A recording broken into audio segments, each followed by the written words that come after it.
Thank you for tuning in to the Parents Survival Podcast, From Surviving to Thriving in Your Household.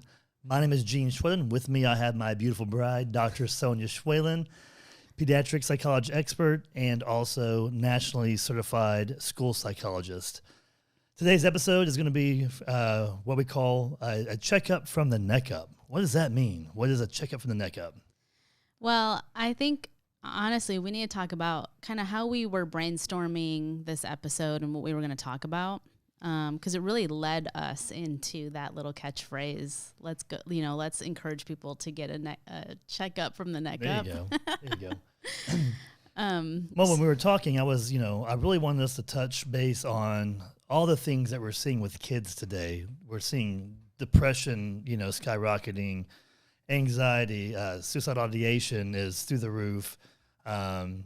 Through clinic, you're seeing clients that you're referring up to high levels of care daily. It seems like more times than not, an assessment turns into not somebody that's even appropriate for outpatient. They need to go to a high level of care. So there's so much going on in the world today. We've got school starting back. That's going to also be a catalyst for even more of this. I think we're going to see things get worse before they actually get better. But there are ways as parents we can kind of navigate this and kind of, I guess, just take a proactive approach versus a reactive approach to what our kids are going through and experiencing. Right. And I remember when we were talking about this episode, you had put the idea out there of, hey, why don't we take, some time and just talk about warning signs, or how can you tell if your child might be depressed or have certain kinds of disorders. And my immediate response was, no, I don't really think that's a good idea, because if we did that, if we put out different warning signs for this disorder or that disorder, we may get into the situation where, honestly, worried parents are just diagnosing their own children and maybe becoming concerned about something that is not even the case. Yeah, and we see that a lot. I mean, and we see a lot of parents diagnosing their children, and the kids may be experiencing something. It could be something like anxiety, but they're being labeled as ADHD.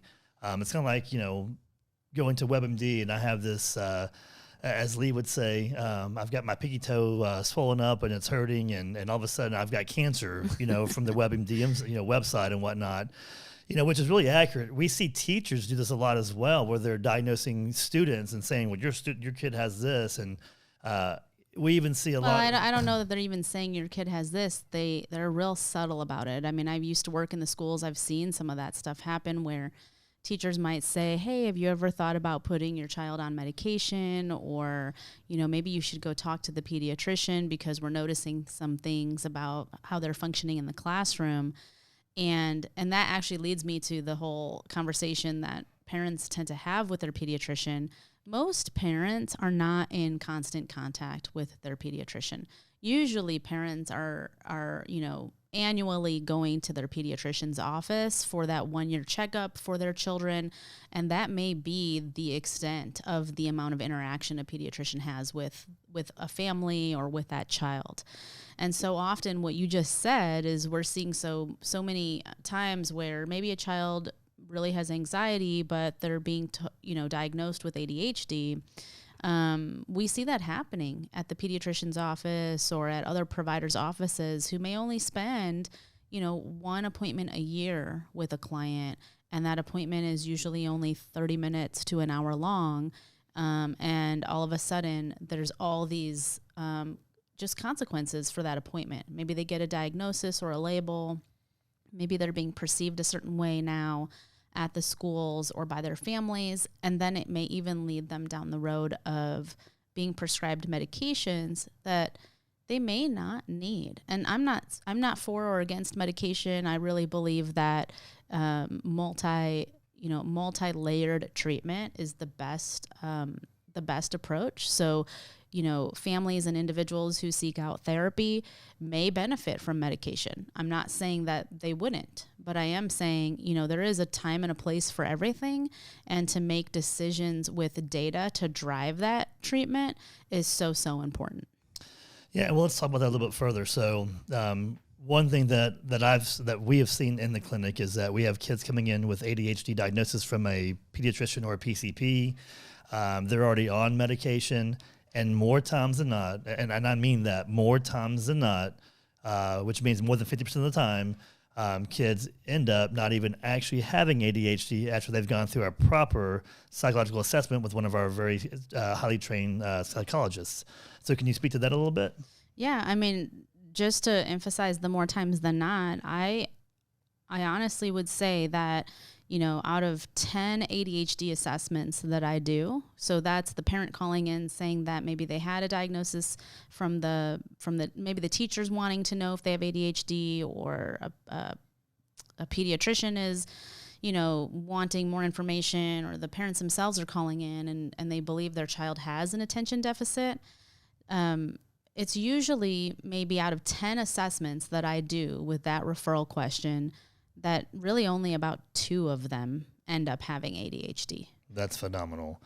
Let's talk about an assessment and what that really looks like, because I know pediatricians, and I'll let you speak to like the schooling and what that looks like and how much exposure a pediatrician or a PCP would actually have in the mental health field. But I want to talk about the actual assessment, what that looks like. Are we strapping kids down and putting wires all over them and whatnot?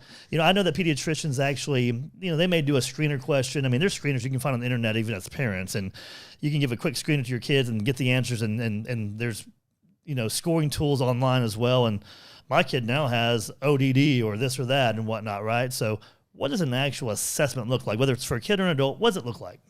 Well, I just want to put it out there. Like when you go to Dr. Google, kind of what Lee said earlier is all roads lead to cancer, right? There are absolutely those screeners out there where if, you say yes to maybe 1, 2, 3 questions out of 15, you could potentially have a disorder. Okay.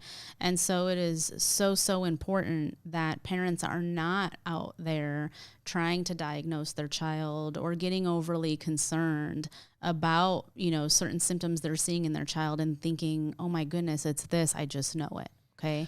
That's so important. So getting in front of a professional and getting that assistance is just key, because my heart breaks.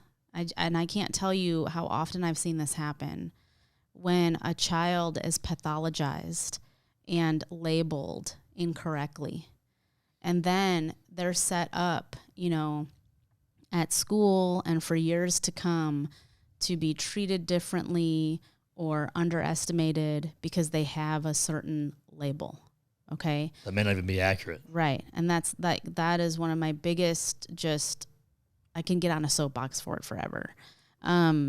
The other reason my heart breaks is when I see children who are placed on mental straitjackets. They're taking medication cocktails that are just unbelievable. And I see it all the time, where maybe parents went to several different providers.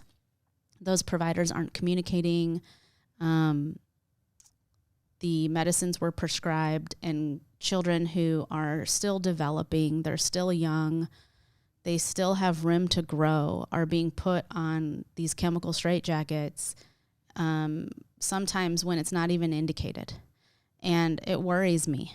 And so that's why I preach nonstop to our staff and to our clients that we cannot make decisions about what the appropriate treatment is until we have the data to support those decisions. So let's talk about medication really quick before you dive into the actual data, the multi-leveled and layered data, because it's not just one measure a PCP can do or a pediatrician can do in the office real quick. You mentioned you're not for or against medication, but medication can be appropriate. It can be a benefit in certain situations. But it's really understanding, from what I'm hearing, it's really understanding when it's indicated. When clients call up, there's a lot of times that, first of all, clients don't really understand the difference between a psychiatrist and a psychologist. We hear that all the time. Clients are calling in sometimes specifically for medication when they haven't even seen someone that, they had a friend that said, my kid's on this, or my brother takes this and I think I'd benefit from this. And it sounds good, right? So how do we figure out when medication is appropriate? Is that where the assessment comes in? So the assessment comes in for a lot of reasons. medication, again, is just one piece of treatment. So the assessment can definitely inform the medical management of symptoms, as well as inform the psychotherapeutic interventions to manage those symptoms and the different types of steps that a child needs to take at school or at home to manage symptoms across settings. So the assessment encompasses all of that. I love it when parents, come in for an assessment and then they are providing release of information so that I can communicate with their medical prescribers so that, because, I don't prescribe medication as a psychologist. So the difference between a psychologist and a psychiatrist, there's a couple differences. The psychiatrist has a medical training and a medical degree. A psychologist usually has a PhD or a PsyD, but some doctoral level degree in psychology. We don't practice medicine. We practice behavioral health. And so, we're all about emotions and how you're feeling and looking at patterns and understanding what's keeping something, happening in someone's life and keeping them from, making those changes and helping them actually transform and realize their full potential. So, absolutely, therapy, psychology, and psychiatry can go hand in hand for individuals. And so I love it when parents, allow that collaboration to happen, when we can talk to the prescribing provider and we can say, I love that you're part of the team. Here's what we're seeing with this child. Here's what we know about the family. We spend hours and hours with them. We have psychological assessment data to back this up. At this time, we do feel like maybe we need you as part of the team. Let's work together. And from my experience, psychiatrists love having us as a part of the team. They're very open to having us be a part of that team.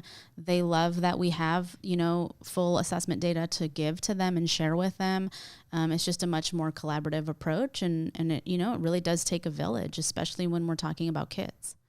Let's talk about the actual assessment. So what does it look like? What should I expect as a parent to bring my kid in for assessment? I know when we go see a pediatrician, a lot of them are still wearing their lab coats and whatnot and stethoscope. So what does it look like to go see a psychologist and to actually have an assessment, that checkup for the neck up? Okay. Yeah, so it's definitely not being strapped down and, attached to a bunch of wires and getting brain stimulation or anything like that. That is not what a psychological assessment is at all.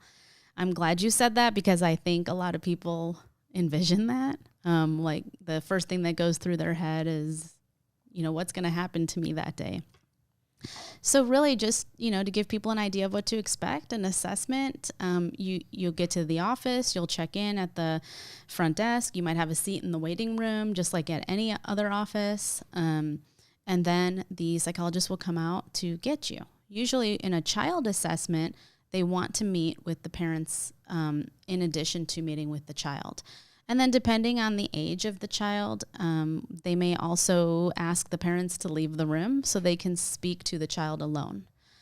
In general, it's just a lot of talking. There's a ton of talking that happens. Psychologists will take time, hours in an assessment to really understand the reason for what's bringing the family in that day. They want to understand the history of that child and that family, and then really work to use all of that information in conjunction with objective data to formulate diagnostic impressions. Okay, so I know I sound very clinical right now, but I'm going to break that down and just make this really easy to understand. So a psychological assessment is much more than just that interview piece, gathering the information. It's also it includes the use of different psychological assessment measures.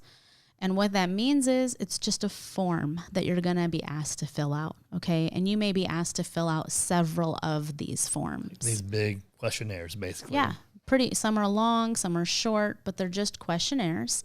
Many of them take survey format of, read this question and then determine how much it applies to you.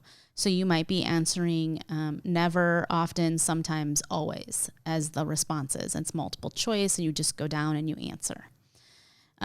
There's also a component of psychological testing that happens. So instead of just filling out a questionnaire, that really looks at different symptoms and different things about someone's personality or experiences. Testing is actually, for the most part, one-on-one, either with a computer or with the psychologist themselves. And the psychologist will pull out lots of materials and sit down across your child at a table for several hours. Flip charts. Flip charts, easels, different things that, they're going to be using. And they can test for all different kinds of things. So testing can be cognitive testing where, they may be checking to see what your child's IQ is and using that to help support maybe a diagnosis of a learning disability or intellectual disability. They might be testing just achievement. So this is stuff your child is very familiar with. It's things like math and reading and written expression or spelling. It just depends on what the question is. Other types of testing that happen, especially at our clinic, are autism testing. So there's materials that we use with the child. A lot of it looks like we're just playing with your child. It's a lot of toys that we might bring out, but there's a science behind it. Every single test and psychological questionnaire that we use has been normed and validated in a very statistical way. And there's usually a lot of research to back up the effectiveness of these tests. Many of them have been normed on populations that, we're actually using the test for. So if your child's an 8-year-old female, we're going to have a way to compare her scores to other 8-year-old little girls without depression and kind of see where she measures up so that we can understand, are these depressive symptoms in the clinical range? Are they elevated enough that we need hospitalization or a higher level of care? Or is it something that we can treat outpatient? One of my favorite parts about the psychological assessment, it's not only just spending time with a family. We're not really, it's not something that we're going to rush through. That appointment can be anywhere from 2 to 4, sometimes more hours, just depending on the type of testing that we're doing. Well, let's talk about that really quick also. So you mentioned developmental assessment, looking at cognitive and different types of measures that can be done.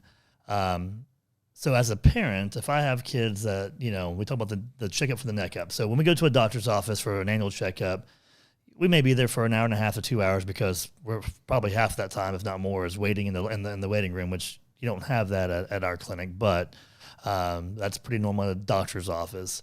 But out of that 2.5 hours, if I'm bringing my kids in, if I don't have, my kids, they do well in school, they don't have any issues. What's a normal assessment? If I want to look at, are there depressive symptoms? Are there anxiety symptoms? Is there this or that? What does that time frame look like? I don't know, it can still vary, but what's the normal type of time frame? And to be clear also, just because I'm married to a brilliant psychologist, I do also know the importance of the assessment is not just to determine what may be presenting, but also ruling out things that are not being presented. So we have a clear indication of exactly what our kid is really experiencing, and that gives us all the information we need to take the proper action, which may or may not include medication depending on, what's recommended. Yeah, so all the assessment happens, right? All that testing, all that data is collected along with that interview that I told you about, and it just depends on what that referral question is, right? And then we're able to look at everything and create diagnostic impressions from there. There's a lot of interpretation that occurs, that really only a trained psychological professional can do with these tests and understand what that really means for the person and how they're functioning on a day-to-day basis. And then from there, those recommendations are made. And so without that data, it's really difficult, like you said, to rule things out. So I always say, the power to diagnose is also the power to undiagnose or remove inaccurate diagnoses or whatever we may be dealing with. And you're right, there's a lot of times where parents will call in and they're not really reporting, they're telling us what their perception is, right? And then the assessment actually uncovers more or less, or Something different. Yeah, completely something different. And I've even had times where I've had to sit down with parents and say, actually your child's just kind of stressed out right now, and this isn't something to pathologize them for. They're not really meeting criteria for a full-blown disorder. There's just some work we need to do in the parent-child relationship or in the family functioning. Let's start therapy. Other times, I've had to sit down with families or adults, because we do assessments for adults too, but I know we're talking about parenting and how to figure out what's going on with your child. And I've said, I'm seeing, this, and this. And I might say something like, okay, on the anxiety scale, your child is maybe showing up to have a large amount of social anxiety. Did you know that your child is in fear of being negatively evaluated by peers? They're avoiding social interaction as much as possible. They tend to also have a lot of rigidity. They're struggling with flexibility. So if schedule changes, they may really have a hard time with that. It also looks like they're having some separation issues and even just general anxiety, where they're kind of worried about everything under the sun. And parents so often will say, how did you figure all that out about my child so quickly? That's exactly what's happening, or yeah, we didn't even talk about that. And your psychological questionnaires actually uncovered that because we forgot to say that, or we didn't think it was that much of an issue because we've been compensating for it their whole life. So we just didn't even remember to talk about it. Well, and there's also another important component that I think we need to talk about as well, is that as an adult, it's very hard for people to really articulate really what is going on, even for themselves. I mean, if I were to go get therapy, even with a brilliant doctor next to me, or say I've got this going on, it would literally take probably weeks, if not months, for me to really to be able to open up and communicate exactly what's going on, provide enough information in different ways in different areas to be able to have a trained expert as a therapist say, you know what, I really think you're dealing with this. Because we have a lot of clients that do look at or come into the clinic and say, well, we've been seeing a therapist for our kid for years, and they said this, and it's really not even that at all, because how much is the kid opening up? How can you really communicate really what's going on? Are you communicating it correctly? Because we talk about ADHD and anxiety a lot of times too. A lot of parents are getting their children medicated for ADHD, and it's not even ADHD at all. When you do your assessment, we find out it's really anxiety. So I think that's a big part of not being able to communicate really what's going on, where these measures can really uncover that very quickly. Yep. And so from a very clinical perspective, that's called the differential diagnosis. So to know the difference is it's like walking a fine line. And so just in therapy, for example, without the assessment data, like you said, it could take weeks, months. Sometimes clients are in therapy for years, and then they come and get an assessment, and they've never had anyone talk to them about the things that are showing up in an assessment. I'll give you an example. I had a client once who had been in therapy. She was actually an adult client, but she had been in therapy several times with several different therapists. And she actually moved to Texas and called our office, and I started seeing her.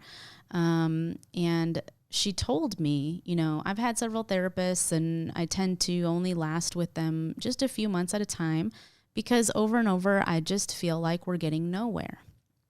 And a lot of it had to do with her not knowing even how to talk about her stuff. Part of going to therapy is building up your personal insight, knowing yourself well and being able to reflect on, I do that when I'm stressed, or I did act that way when I was upset in my relationship, or whatever it is. So being able to, it takes a lot of courage and bravery to even self-reflect that way. And so she was really struggling with that. We did the assessment, and this was, I was going to say earlier, my favorite parts of the assessment is actually sitting down after it's over, like the data has been collected, all the interpretation of the results and the recommendations have been made, which sometimes can be a 1 to 2 week process, because we're really taking our time with everything. And then being able to provide feedback. So that feedback is like so important for the families and for the children and for all the clients, because I was able to say to this client, has anyone ever worked on your perfectionism with you? Because it's keeping you stuck. I can see that from the assessment data. You have high amounts of just rigidity, perfectionism, this desire to like get everything right, otherwise you think yourself a failure, this all or nothing mindset. And it's really affecting like everything in terms of daily functioning, you know, your approach to work, your approach to your relationships. And she was like, never once has perfectionism come up in therapy sessions before. And you were able to see all of that in just a 2 to 3 hour meeting with me, you know? And I said, this is going to be fun. We got a lot to work on, you know? And it was just all right there, all on the table. And we made a lot of progress in a much shorter time than she was ever used to. That's amazing. That's when lives really, truly start to change. When they have that trust, that confidence even that this is real and whatnot. So I think it's very important for parents to really understand, like, especially, you know, during this pandemic, it's been going on for a long time. We're getting back to school. School is a little bit different. We're going twice a week versus 5 days a week. We're doing virtual to begin with. We're wearing masks. We're not wearing masks. Teachers are all wearing masks. I mean, this is weird stuff. I mean, it's crazy. And I hate to say that word on this type of show, but it's crazy. So parents need to be more aware of you know, kind of what's going on with their kids. And let's be honest too. As kids get older, you know, we've got a 17-year-old, a 7-year-old, a 2-year-old, and a 1-year-old. Our 17-year-old's not going to tell us everything they're feeling and whatnot. They're going to hide things from us. They're not going to let everything out. And we see that all the time in clinic also. Parents think this or that, or, you know, parents are assuming this, or they're just being selfish, or they're just looking for attention. They're attention starved, or whatever the case may be. And they come in for the assessment, and parents are thinking, and they're just putting on a show for attention. And all of a sudden, they need to go to a high level of care now. So let's talk about that for a minute, the importance of getting this, you know, check up for the neck up and really helping our kids more. Well, you know, the assessment really drives the treatment plan in our clinic. That's just how we do things. And so being able to talk with build empathy in our parents, you know, is such a huge part of my job. A lot of time, like you said, frustration is high, communication has broken down, and, you know, maybe a child is not opening up to their parents. That's really normal, especially with teenagers, and how busy our lives are these days. And so putting them in front of a psychologist and getting that checkup from the neck up, you know, and doing the assessment can really help us understand, you know, this really isn't for attention. This is actually a cry for help. And maybe their safety is at stake at this point. And then we would walk the parents through very, very carefully and, hand in hand, really. We're strong believers at our clinic in walking parents through navigating the mental health field. We know that it's hard to know where to go with things, and things can be very overwhelming.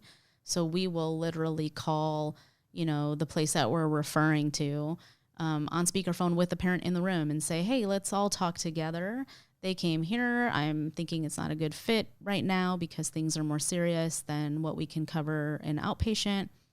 Can we talk with the family right here on speakerphone with you about what it would be like at your clinic? And then we'll do what we need to do to get them set up with the appropriate level of care. Now, the other thing that I want to talk about, because we've said it many times, is, you know, parents so often hear from teachers or from physicians that their child has ADHD. And I mentioned earlier, you know, actually it's like 2 out of 10 assessments that I'll do that actually end up being a confirmed case of ADHD. A lot of the other times it's anxiety, but it's also depression, or it could just be a parent-child interaction type of thing that's happening. And so the reason I want to re-bring that up is because it's not always just, you know, misunderstanding your child to the point where it's too late now and you have to take them to the hospital for their safety, but also misunderstanding what you might be seeing. So symptoms of different disorders look the same. They can be the same. So someone who's depressed, someone who's anxious, and someone who has an attention deficit are all most likely to be forgetful, have concentration difficulty, maybe have trouble with procrastination, maybe have issues with task completion, okay? Because from an emotional standpoint, mood also impacts the amount of space we have and the amount of bandwidth we have to function. And so if you were to take an ADHD questionnaire, like one of those free ones online, all roads would point to ADHD, when really it could just be unmanaged depression or anxiety, for example. Okay, there's a lot of other things it could be also. So that assessment is so important before just labeling and starting to treat, especially if you're going the medication route, because you may have ended up putting your child on medication that they didn't even really need. And that makes perfect sense. And one thing that also is important to understand from a child perspective when you're doing assessments is that you mentioned it earlier, it takes a village to make a difference. Kids are influenced by the home life, parents, siblings, even immediate family or, family members, grandparents and whatnot. There's, of course, the social aspect of kids and how they're impacted socially. And then you have the school aspect. So, do you guys look at all those things in clinic for the assessment to really kind of evaluate the entire, village and what may be affected? Because kids, sometimes we hear they may be affected more parents may be seeing more signs at home, but they don't have any of those signs at school or in their social life, or it could be vice versa. Teachers are seeing all of this, but at home they're normal. I don't know what's going on. Yeah, so that's absolutely a real life occurrence.